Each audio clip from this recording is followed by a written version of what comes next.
Welcome back for another Friday night in with 10-Minute Horror.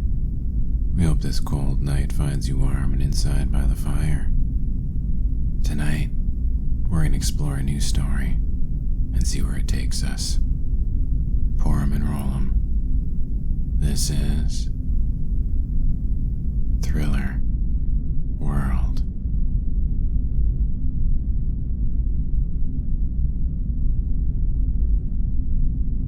I worked at an amusement park in the 80s and saw some disturbing things. It wasn't all bad. The staff were great, the pay was decent, and there were all kinds of perks including free day passes. There were lots of reasons to keep the staff coming back, but there was a bigger reason why people left. I spent 2 summers there as a lifeguard and shouldn't have gone back after the first year, but I needed money for college, and since the park itself was only in its 3rd year of operation, I'd have seniority over whoever came back. The place was called Thriller World, and to understand it, you need to know its history. The park was a plot of land at the base of the Tremblay Mountains. In the early 1920s, it was the location of a coal mine that dropped 1,000 feet straight down into the earth. It was a working and profitable mine for 30 years, but closed its shutters in the late 50s. The mine was owned by the Phelps family. Randall Phelps was one of the more industrious of the clan, and he stepped up to develop the land in the 60s to create a ski hill and resort. The mountain was long and treacherous, and attracted enough customers over the years to invest in some minor improvements, but still, they were barely breaking even. So Randall came up with an idea to use the land in the summer months. And that idea was Thriller World. It was an amusement park that would include all manner of rides as well as physical aquatic adventures. There was an insane wave pool, tubing around an artificial river with rapids and heavy currents that circled the entire park in a quick-moving moat. There were slides that ran through tubes of varying lengths down the side of the mountain and opened up to a large pool at the center of the park. There was a Big Dipper, bumper cars, one of those pendulum rides, a fast-moving Ferris wheel, a human trebuchet and giant safety net, a teacup spinner, a carousel, a grand haunted mansion. There were shooting and throwing games and prizes and food vendors. There was even a zip line over top of the entire park that would continually get stuck in the middle. And then there was the attraction that sparked Randall's imagination to create the whole thing. It was called Thrill Racer, and was a race from the top of the mountain to the very bottom. You basically strapped yourself to an engineless, lightweight bumper car, which had flimsy handbrakes you could use to try to slow down. Outside of that, the speed was entirely gravity-driven by the steep slope down the mountainside.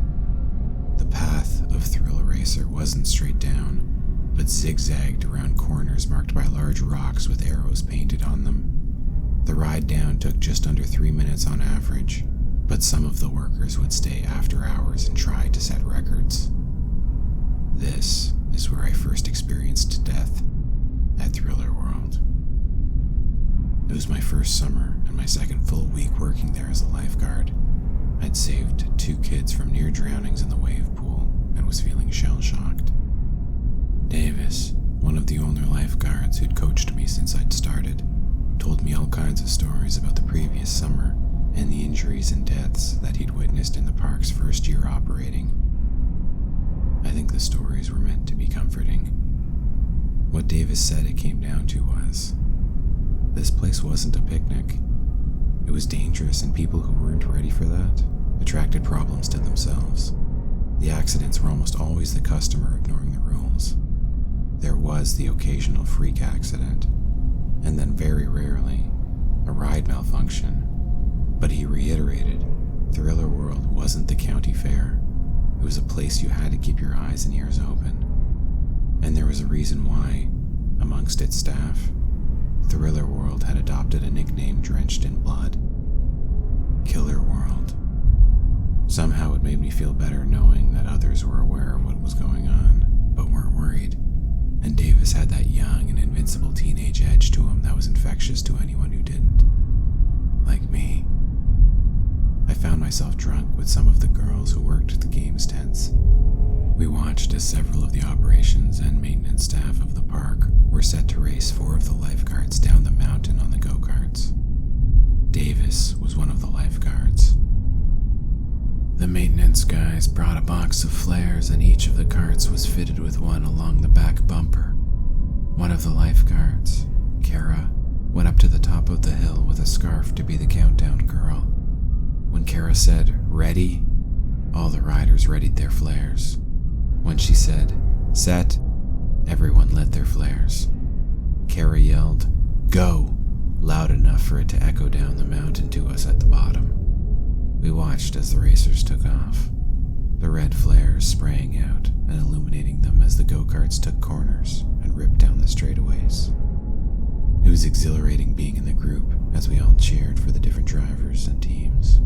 Several of the carts were pulling away, with one far ahead of the rest. The leader was hitting corners hard and didn't seem to be using the brakes at all. Then it lost control.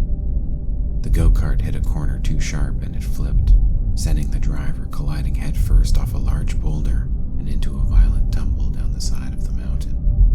Screams pierced out as the go-kart, lit by the red flare, launched into the air before crashing down and spinning and tumbling all the way to the bottom of the mountain. The body was still halfway up. Everyone who was watching ran up the side of the mountain.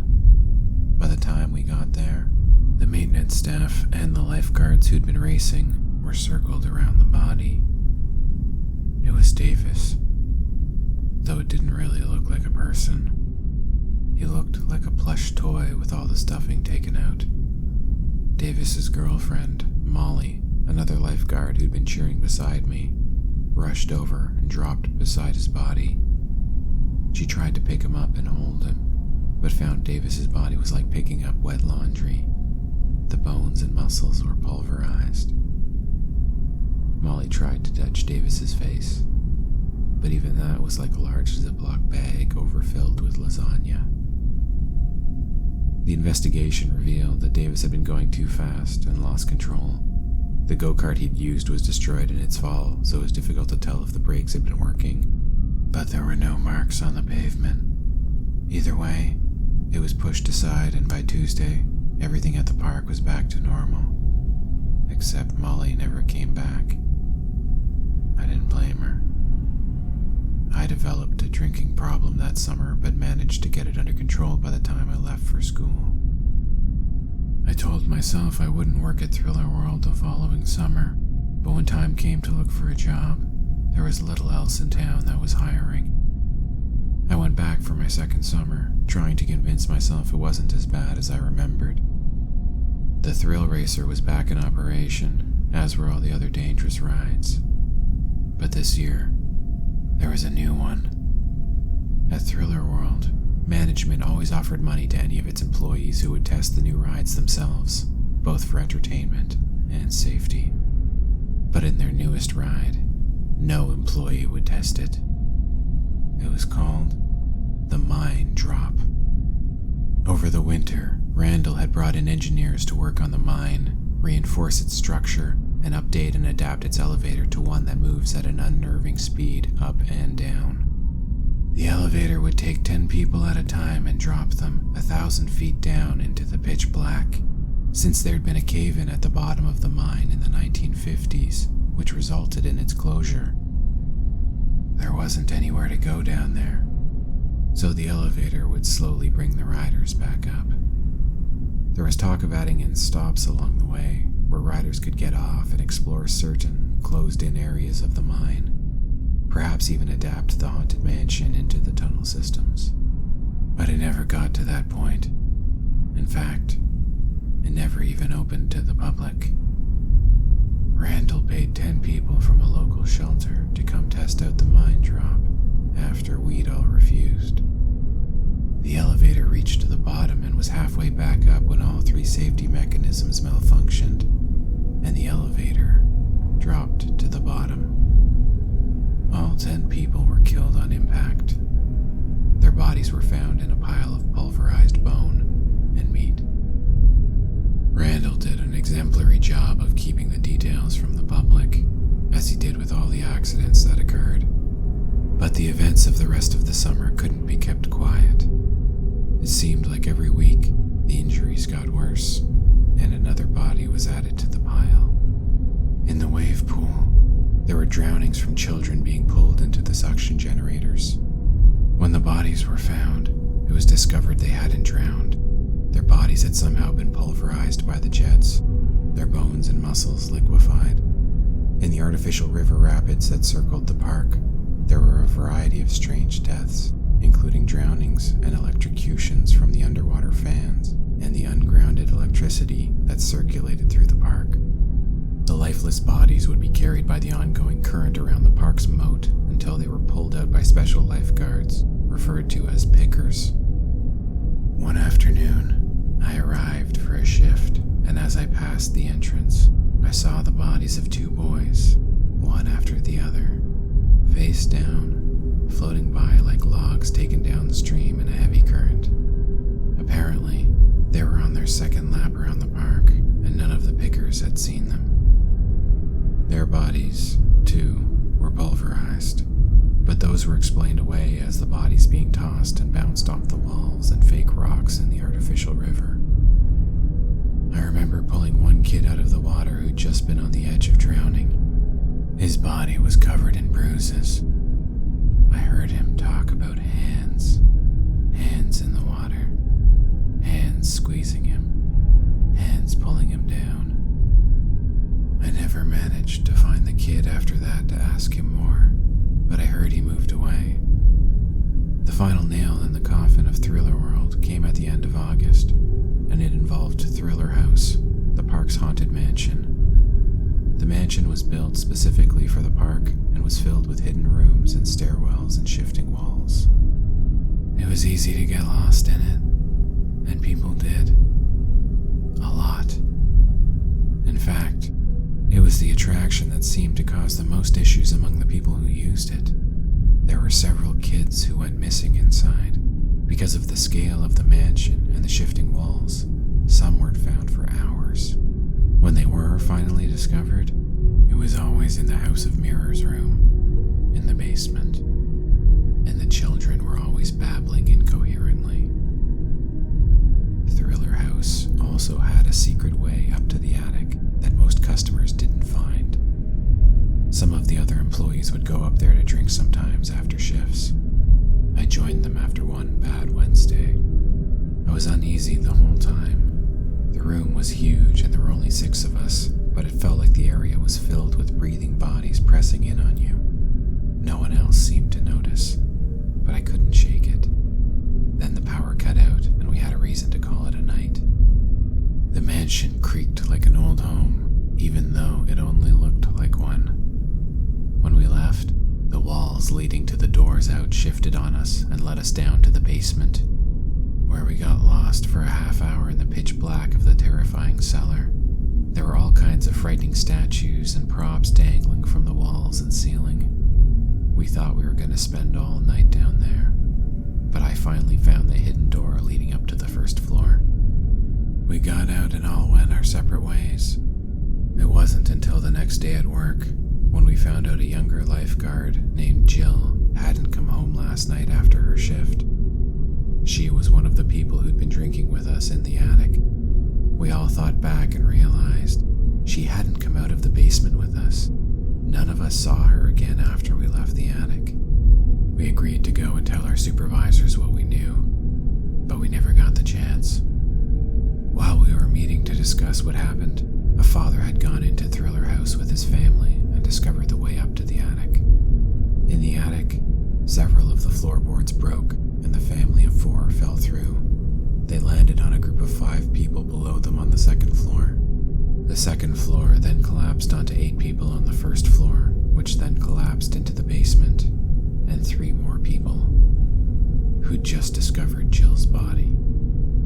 In all, 2 were dead, and 17 were trapped in the basement under the rubble. The survivors were near paralyzed, all with the same injuries involving pulverized bones and muscles. As paramedics and firemen filled the mansion and lowered into the basement to start the rescue mission, an aggressive electrical fire started and caused the near immediate collapse of all the weakened floors. 8 members of emergency services were crushed under the rubble and unable to escape the basement inferno as it burned out of control. I left after that shift and the park never reopened. If Thriller House wasn't enough, dozens of other lawsuits had piled up over the summer and a federal investigation was underway. The Phelps family sold the property to pay off the lawsuits, and as far as I can tell, there were never any criminal charges or jail time for anyone. A few families of the victims got settlements, but that was about it. Most people think what happened at Thriller World was negligence, cutting corners and saving costs. But in the years that followed, I did my own research into the mountain and uncovered some history that disturbed me. The ski resort in the winter had similar strange and disturbing injuries and deaths as Thriller World did. There were electrocutions on the ski lifts, killing multiple riders as well as operators. There were other electrocutions, most of them in the hot tubs and the personal chalets. 5 skiers were decapitated by an overhead metal wire that had fallen across the route down the mountain. There were horrific downhill crashes resulting in disfigurement and, in many cases, dismemberment. Somehow, all the bodies had the same specific trait in common. They were pulverized. So I researched further back and started finding difficult answers. When the mine was shut down in the 1950s, it was because of a miners' strike. The strike was being led by 12 men who'd constantly been at odds with the Phelps family over pushing union affiliation. Details were hazy, but a late-night meeting was to be held in the mines among the miners and the Phelpses. But there was a cave-in. All 12 of the miners' representatives were killed. None of the Phelps family had gone down to meet them. The miners' bodies were eventually found, but an investigation was stalled and then closed due to the Phelps family's ties to local and state governments. The bodies of the miners were said to all be the same: pulverized. The muscle and bones liquefied by the collapsed tunnel they'd been told to go to.